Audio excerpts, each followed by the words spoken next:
Okay, we ready for the food?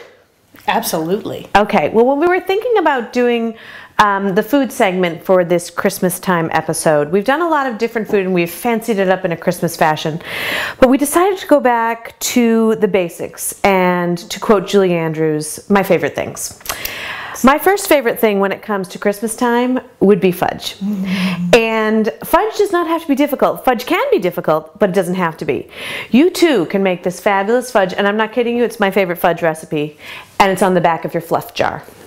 So what we're going to do, and it's terribly easy too to boot, is in a sauce pot, we're going to put in a jar of fluff, in it goes, Jocelyn, a half a stick of butter. And this is so easy because you just melt everything, you throw a couple of things in at the end, pour it in a pan, and let it set, and that is it.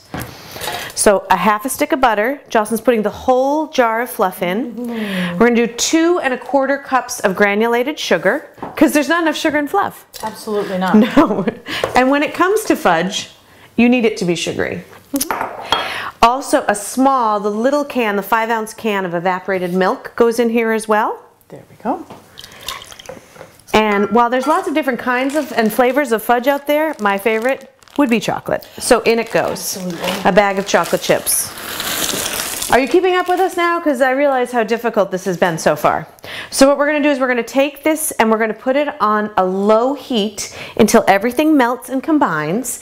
And then we're going to let it boil slowly for 5 minutes. When it's done with 5 minutes, and you don't want to let it burn, so you keep stirring it, you'll take it off the heat and you put in a tablespoon of vanilla and a pinch of salt.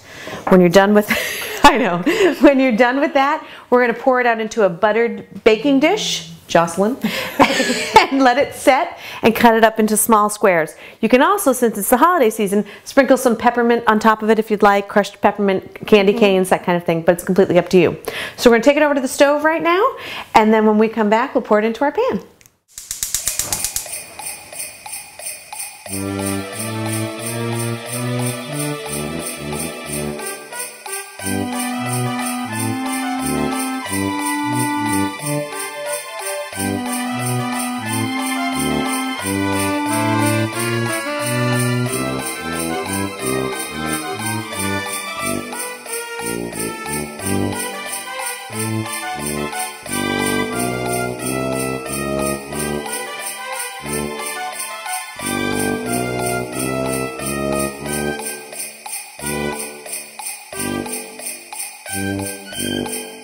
Okay, so we took our fudge out of the fridge and we cut it up into slices. I don't like to make them too big just because this is a little rich.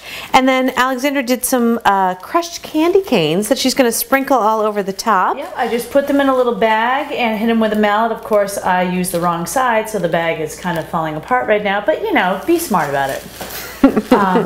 And so, use your mallet wisely. Yes, exactly.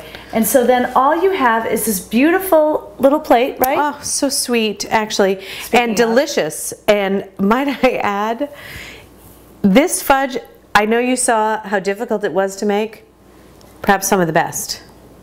And by the way, I have a temporary crown right now. My dentist is not going to be happy with this, but it's so worth it. So enjoy.